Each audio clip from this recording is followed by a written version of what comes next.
నిర్గమకాండము 21వ అధ్యాయము చాలా ప్రాముఖ్యమైన అధ్యాయం. ఈ అధ్యాయంలో దేవుడు న్యాయ విధులను మోషేతో మాట్లాడడం కనపడుతుంది. 20వ అధ్యాయం ముందు అధ్యాయంలో మనం చూసినట్లయితే 10 ఆజ్ఞలను ఇశ్రాయేలు ప్రజల కొరకు దేవుడు నియమించినట్లు, అలాగే అనేక న్యాయ విధులు కూడా ప్రభు జ్ఞాపకం చేశారు. ఆ న్యాయ విధులు 21వ అధ్యాయం నుంచి మనం చూడొచ్చని మనం చేస్తున్నాను. ప్రాముఖ్యంగా ఈ అధ్యాయములో మనకి దాసుని గురించి, దాసిని గురించి ప్రారంభములో మనకు కనపడుతుంది. దాసుడు ఒకవేళ 6 సంవత్సరములు యజమానుడి చేత కొనబడి పని చేసినట్లయితే 7వ సంవత్సరము వాడు ఏమి ఇవ్వకుండానే యజమానుని విడిచి స్వతంత్రుడిగా మార్చబడి వాడు స్వతంత్రుడిగా వెళ్ళిపోవచ్చు అనే సంగతిని మనం గుర్తించాలి. ఒకవేళ ఆయన ఒంటరిగా వస్తే ఒంటరిగా వెళ్ళిపోవచ్చు, భార్యతో వచ్చుంటే భార్యతో వెళ్ళొచ్చు. ఒకవేళ తాను యజమాని ప్రేమించి నేను ఇక్కడే ఉంటాను అని ఒకవేళ నిజం చెప్పినట్లయితే ఆ యజమానుడు అతనిని దేవుని సన్నిధికి తీసుకుని వెళ్ళి చెవిని ద్వార బంధకములకు లేదా తలుపులకు కుదురుతో గుచ్చి తాను నిరంతరము అతనికి దాసునిగా ఉండినట్లుగా సిద్ధపరచుకోవచ్చని మనవి చేస్తున్నాను. ఒకవేళ దాసి విషయములో అయితే దాసి పురుషుని వలె లేకపోతే దాసుని వలె తాను స్వతంత్రంగా వెళ్ళిపోవడానికి వీల్లేదు. ఆమె ఏం చేయాలి అంటే, ఇదిగో ఒకవేళ తన యజమానుడు తాను సరిగ్గా చూడకపోతే వస్త్ర విషయములో కానీ, లేదా ఆహార విషయములో కానీ, లేదా సంసారిక ధర్మం విషయములో కానీ, లేకపోతే తక్కువ చేసినట్లయితే, సరిగ్గా చూడకపోయినట్లయితే అప్పుడు ఆమె స్వతంత్రాలుగా మార్చబడుతుంది. కానీ పురుషుల్లాగా 6 సంవత్సరాలు పనిచేసిన తర్వాత తాను స్వతంత్రాలుగా ప్రకటించబడదని మీకు మనవి చేస్తున్నాను. అలాగే ఈ అధ్యాయములో మనం చూసినట్లయితే హత్యను గురించి ప్రాముఖ్యంగా మరొక సందర్భం కనపడుతుంది. ఈ హత్యలు ఒకవేళ ఒక మనిషిని దౌర్జన్యంగా ఎవరైనా చంపినట్లయితే తప్పనిసరి వాడిని కూడా మరణానికి మరణమే శిక్ష విధించాలి.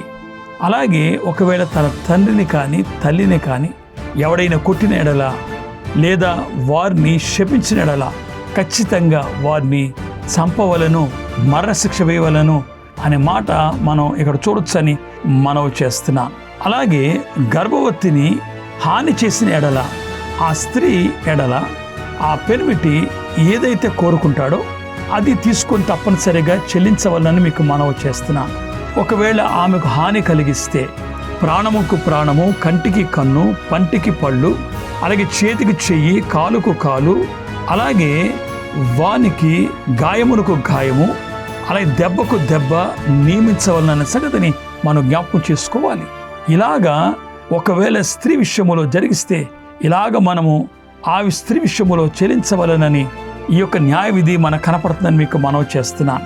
అలాగే ఒకడు దాసుని కానీ దాసిని కానీ కన్ను పోగొట్టినట్లయితే లేదా పన్ను పోగొట్టినట్లయితే, కళ్ళు కానీ పండ్లు కానీ ఒకవేళ పోగొట్టినట్లయితే వాడు స్వతంత్రాలుగా మార్చబడుతుందనే సంగతిని మనం గుర్తించవచ్చు అని మనవి చేస్తున్నాం. పశువుల ప్రాణహత్య గురించి మరొకసారి ఈ యొక్క అధ్యాయంలో రాయబడింది. ఈ అధ్యాయములో ఒక ఎద్దు ఎవరినైనా పొడిచినట్లయితే ఆ ఎద్దుని కొట్టి చంపవలను.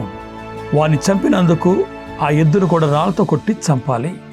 ఒకవేళ ఆ ఎద్దును మాంసమును తినొచ్చా అంటే కాదు, అసలు ఆ మాంసమును తినకూడదు.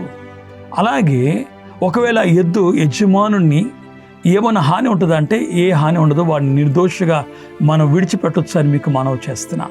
ఒకవేళ యజమానుడికి ఎద్దు చాలాసార్లు ఇంతకుముందు అనేక మందిని పొడిచినట్లుగా ఒకవేళ నిర్దేశించబడితే అప్పుడు తప్పనిసరిగా ఆ యజమానుని కూడా శిక్షించాలి, లేదా ప్రాణహాని చేయాలి, వాడిని కొట్టి చంపాలి, లేదా ప్రాణధనము వాడు చెల్లించగలిగితే వాడిని విడిచిపెట్టొచ్చు అని మీకు మనవి చేస్తున్నాను. అలాగే ఒకవేళ ఎద్దు వారు త్రవ్విన గొవ్విలో ఏదైనా పడిపోతే దానికి తగిన మూల్యము చెల్లించాలి, ఆ ఎద్దును కూడా వానికి ఇచ్చివేయాలి అని మీకు మనవి చేస్తున్నా. కాబట్టి ఇలాగ మనము ఈ యొక్క అధ్యాయములో అనేక న్యాయ విధుల గురించి వింటూ వస్తున్నాం. కాబట్టి నేటి కాలంలో కూడా మనకు కూడా చట్టములు, న్యాయములు కనపడుతున్నాయి. కాబట్టి పాత నిబంధన ధర్మశాస్త్ర ప్రకారంగా ఆ కాలము యొక్క పరిస్థితులను బట్టి ఇలాంటి న్యాయ విధులు విధించబడిన మాటలు మనం నేర్చుకోవాలి. కానీ నేటి కాలములో మనం కృపాశాస్త్రం కింద ఉన్నాం. కాబట్టి కృపను బట్టి క్షమాపణ కనపడుతుంది కనుక నేటి కాలములో ఈ యొక్క మరి పద్ధతులను, న్యాయ విధులను మనం అనుసరించట్లేదు. ఎందుకంటే ధర్మశాస్త్ర కాడి కింద లేవు గనుక మనం జ్ఞాపకం చేసుకొని నూతన నిబంధన ప్రకారముగా మనము దేవుణ్ణి ఆశ్రయిస్తూ ముందు కొనసాగాలని ప్రేమతో మీకు మనవి చేస్తున్నాను. దేవుడు మిమ్మలను దీవించును గాక. ఆమేన్.